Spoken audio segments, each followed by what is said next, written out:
আজকের ক্লাসে হলুদ দিয়ে এই রিল কি আপনিও বানিয়েছেন? নিজের ঘরে আত্মাদের ডাকছেন আপনি। কেন বলছি জানেন? প্রথম বাংলা কুসংস্কারকে বিশ্বাস করে না, কুসংস্কারে কোনো খবর করে না, কিন্তু সোশ্যাল মিডিয়ায় যা সব ভাইরাল হচ্ছে তা জেনে সতর্ক থাকতে হবে আপনাকেও। এই হলুদ গ্লাস আর জলের মধ্যে একটি অর্থ রয়েছে যা শুনলে শিওরে উঠবেন। হলুদ জল এইভাবে বানালে কি হতে পারে জানেন? ফেসবুকে এইরকম বহু পোস্ট রীতিমতো ভাইরাল। হলুদ জল কোনো ট্রেন্ড নয়, এটাই ছিল এক নিষিদ্ধ আত্মা আহ্বানের প্রাচীন রীতি, আর সেটা আপনিও করে ফেলেছেন অজান্তেই। বিশেষজ্ঞরা বলছেন যখন হলুদ জল আর কাঁচ একসাথে হয় তখন একটি দ্বার খুলে যায়, যাকে বলা হয় তমসা দাহন, যার মানে অন্ধকারে আত্মার অবতরণ।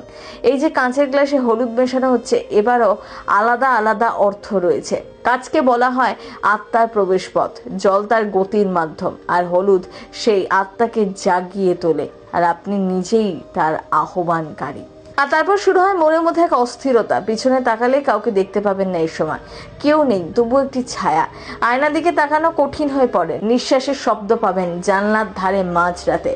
তারপরেই ঘুম উধাও, চোখের নিচে কালি, আর কাঁধ যেন পাথর।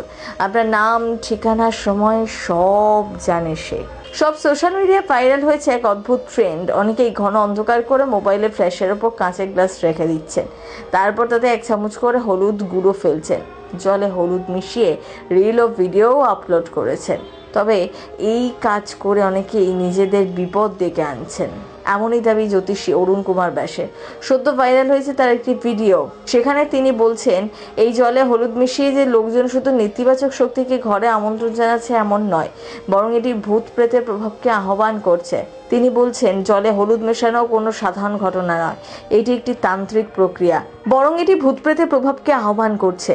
জলে হলুদ মেশানো কোনো সাধারণ আচরণ নয়, এটি তান্ত্রিক প্রক্রিয়া।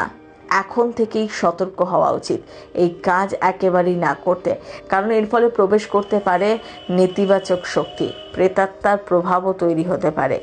তিনি বলছেন জলে হলুদ মেশানো কোনো সাধারণ আচরণ নয়, এটি একটি তান্ত্রিক প্রক্রিয়া। ভিডিওর মাধ্যমে মানুষকে সতর্ক করে বলছেন এই কাজ একেবারেই না করতে। যদিও প্রথম বাংলা কুসংস্কারের পক্ষে একদমই নয়। প্রথম বাংলা ব্যুরো।